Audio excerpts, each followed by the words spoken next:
ओम नमः शिवाय। विद्वेश्वर संहिता के इस अध्याय में शिव नाम जप तथा भस्म धारण की महिमा, त्रिपुंड्र के देवता और स्थान आदि का प्रतिपादन किया गया है। ऋषि बोले, महाभाग व्यास शिष्य सूत जी, आपको नमस्कार है। अब आप उस परम उत्तम भस्म महात्म्य का ही वर्णन कीजिए। भस्म महात्म्य, रुद्राक्ष महात्म्य तथा उत्तम नाम महात्म्य, इन तीनों का परम प्रसन्नता पूर्वक प्रतिपादन कीजिए और हमारे हृदय को आनंद दीजिए। सूत जी ने कहा, महर्षियों, आपने बहुत उत्तम बात पूछी है। यह समस्त लोगों के लिए हितकारक विषय है। जो लोग भगवान शिव की उपासना करते हैं वे धन्य हैं, कृतार्थ हैं। उनका देह धारण सफल है तथा उनके समस्त कुल का उद्धार हो गया। जिनके मुख में भगवान शिव का नाम है, जो अपने मुख से सदाशिव और शिव इत्यादि नामों का उच्चारण करते रहते हैं, पाप उनका उसी तरह स्पर्श नहीं करते जैसे खदिर वृक्ष के अंगार को छूने का साहस कोई भी प्राणी नहीं कर सकते। हे श्री शिव, आपको नमस्कार है। ऐसी बात जब मुंह से निकलती है तब वह मुख समस्त पापों का विनाश करने वाला पावन तीर्थ बन जाता है। जो मनुष्य प्रसन्नता पूर्वक उस मुख का दर्शन करता है, उसे निश्चय ही तीर्थ सेवन जनित फल प्राप्त होता है। ब्राह्मणों, शिव का नाम, विभूति अर्थात भस्म तथा रुद्राक्ष, ये तीनों त्रिवेणी के समान परम पुण्य में माने गए हैं। जहाँ ये तीनों शुभतर वस्तुएं सर्वदा रहती हैं, उसके दर्शन मात्र से मनुष्य त्रिवेणी स्नान का फल पा लेता है। भगवान शिव का नाम गंगा है, विभूति यमुना मानी गई है तथा रुद्राक्ष को सरस्वती कहा गया है। इन तीनों की संयुक्त त्रिवेणी समस्त पापों का नाश करने वाली है। श्रेष्ठ ब्राह्मणों, इन तीनों की महिमा को सद्विलक्षण भगवान महेश्वर के बिना दूसरा कौन भलीभांति जानता है। इस ब्रह्मांड में जो कुछ है वह सब तो केवल महेश्वर ही जानते हैं। विप्रगण, मैं अपनी श्रद्धा भक्ति के अनुसार संक्षेप से भगवान नामों की महिमा का कुछ वर्णन करता हूँ। तुम सब लोग प्रेम पूर्वक सुनो। यह नाम महात्म्य समस्त पापों को हर लेने वाला सर्वोत्तम साधन है। शिव, इस नाम रूपी दावानल से महान पातक रूपी पर्वत अनायास ही भस्म हो जाता है।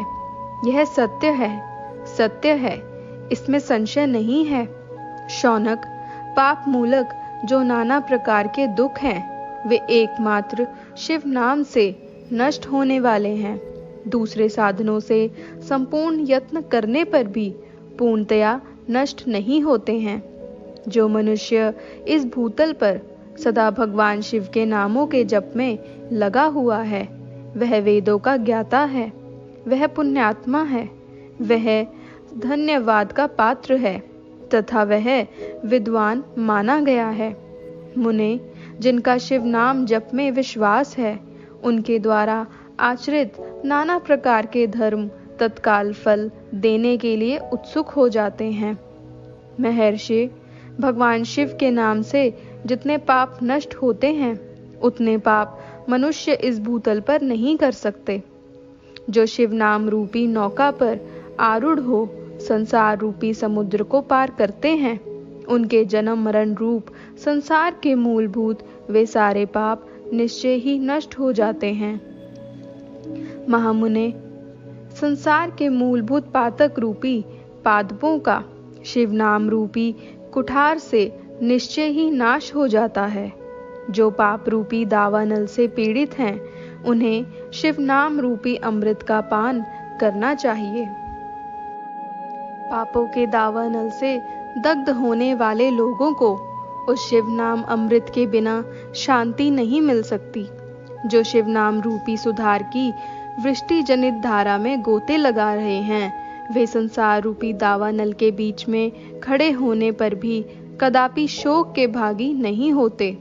जिन महात्माओं के मन में शिव नाम के प्रति बड़ी भारी भक्ति है, ऐसे लोगों की सहसा और सर्वदा मुक्ति होती है। मुनीश्वर, जिसने अनेक जन्मों तक तपस्या की है, उसी की शिव नाम के प्रति भक्ति होती है, जो समस्त पापों का नाश करने वाली है।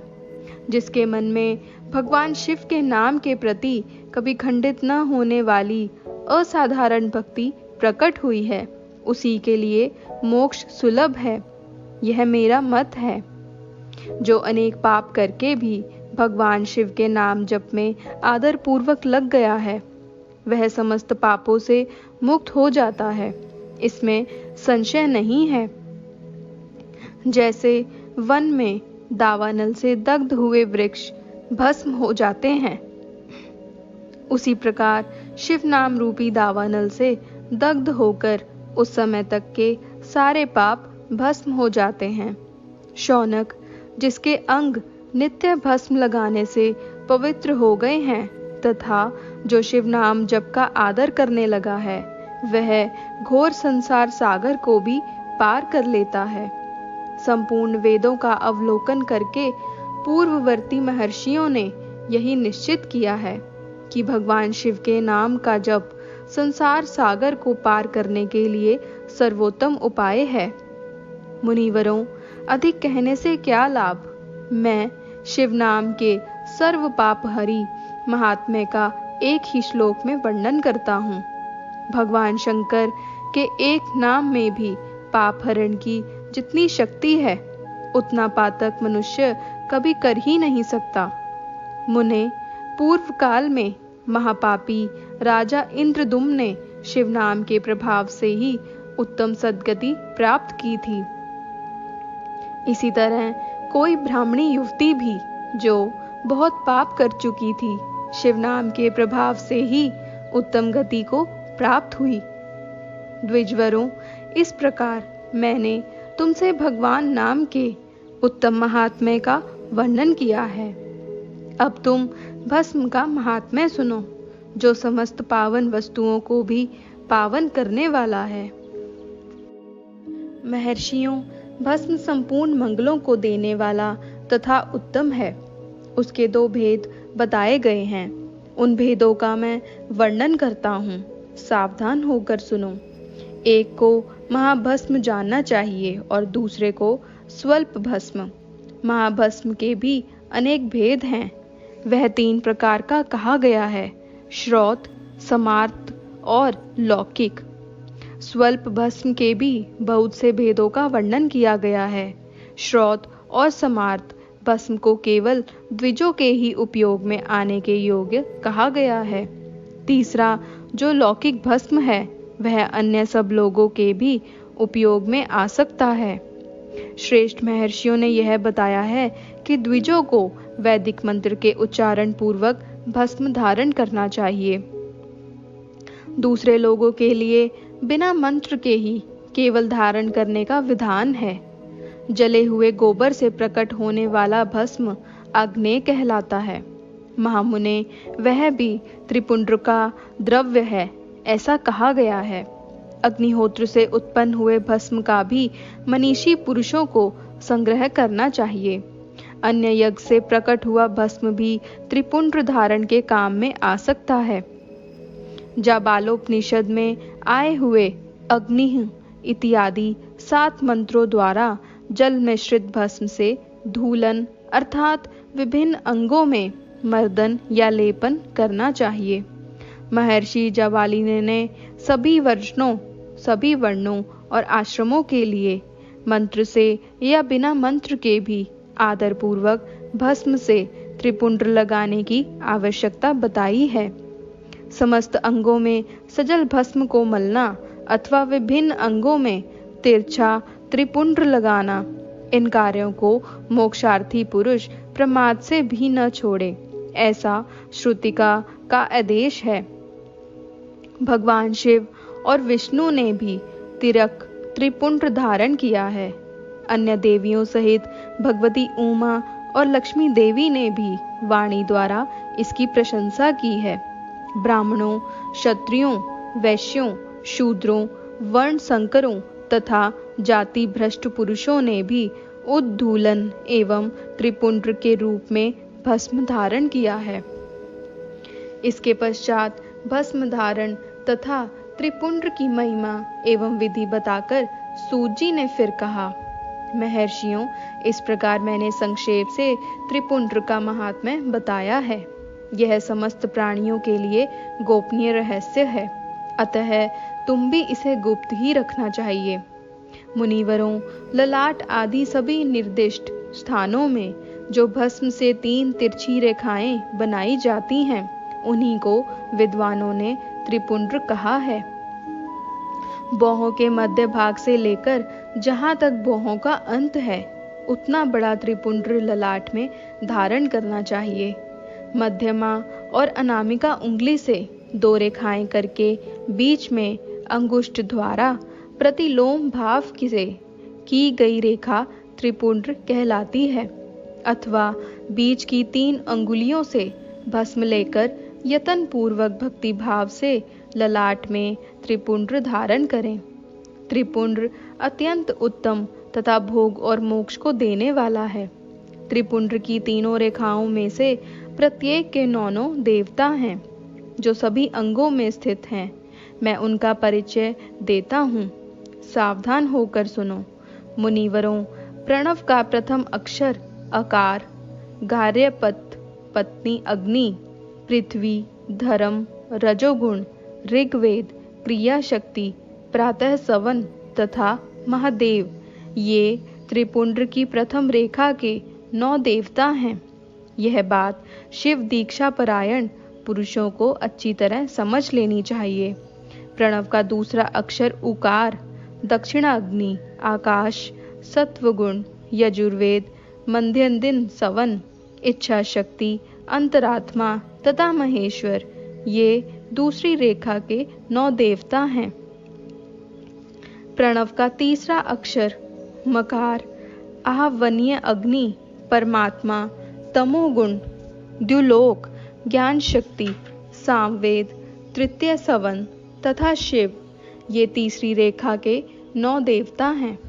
इस प्रकार स्थान देवताओं को उत्तम भक्ति भाव से नित्य नमस्कार करके स्नान आदि से शुद्ध हुआ पुरुष यदि त्रिपुंड्र धारण करे तो भोग और मोक्ष को भी पाप प्राप्त कर लेता है। मुनीश्वर, ये संपूर्ण अंगों में स्थान देवता बताए गए हैं। अब उनके संबंधी स्थान बताता हूँ, भक्ति पूर्वक सुनो। 32, 16, 8 अथवा 5 स्थानों में त्रिपुंड्र का न्यास करें। मस्तक, ललाट, दोनों कान, दोनों नेत्र, दोनों नासिका, मुख, कंठ, दोनों हाथ, दोनों कोहनी, दोनों कलाई, हृदय, दोनों पार्श्व भाग, नाभि, दोनों अंडकोश, दोनों ऊरू, दोनों गुल्फ, दोनों घुटने, दोनों पिंडली और दोनों पैर, ये 32 उत्तम स्थान हैं। इनमें क्रमशः अग्नि, जल, पृथ्वी, वायु, 10 द्विक प्रदेश, 10 द्विकपाल तथा 8 वसुओं का निवास है। धर, ध्रुव, सोम, आप, अनिल, अनल, प्रत्युष और प्रभास, ये 8 वसु कहे गए हैं। इन सब का नाम मात्र लेकर इनके स्थानों में विद्वान पुरुष त्रिपुंड्र धारण करे। अथवा एकाग्रचित हो 16 स्थान में ही त्रिपुंड्र धारण करे। मस्तक, ललाट, कंठ, दोनों कंधे, दोनों भुजाओं, दोनों कोहनियों तथा दोनों कलाइयों में, हृदय में, नाभि में, दोनों पसलियों में तथा पृष्ठ भाग में त्रिपुंड्र लगाकर वहां दोनों अश्विनी कुमारों का, शिव, शक्ति, रुद्र, ईश तथा नारद का और वामा आदि 9 शक्तियों का पूजन करे। ये सब मिलकर 16 देवता हैं। अश्विनी कुमार 2 कहे गए हैं, नासत्य और दस्त्र अथवा मस्तक, केश, दोनों कान, मुख, दोनों भुजा, हृदय, नाभि, दोनों ऊरू, दोनों जानू, दोनों पैर और पृष्ठ भाग, इन 16 स्थानों में 16 त्रिपुंड्र का न्यास करें। मस्तक में शिव, केश में चंद्रमा, दोनों कानों में रुद्र और ब्रह्मा, मुख में विघ्नराज गणेश, दोनों भुजाओं में विष्णु और लक्ष्मी, हृदय में शंभु, नाभि में प्रजापति, दोनों उरुओं में नाग और नाग कन्याएं, दोनों घुटनों में ऋषि कन्याएं, दोनों पैरों में समुद्र तथा विशाल पृष्ठभाग में संपूर्ण तीर्थ देवता रूप से विराजमान है। इस प्रकार 16 स्थानों का परिचय दिया गया। अब 8 स्थान बताए जाते हैं। गुमस्थान, ललाट, परम उत्तम कर्णयुगल, दोनों कंधे, हृदय और नाभि, ये 8 स्थान देवता हैं। इनमें ब्रह्मा तथा सप्तऋषि, ये 8 देवता बताए गए हैं। मुनीश्वरों, भस्म के स्थान को जानने वाले विद्वानों ने इस तरह 8 स्थानों का परिचय दिया है।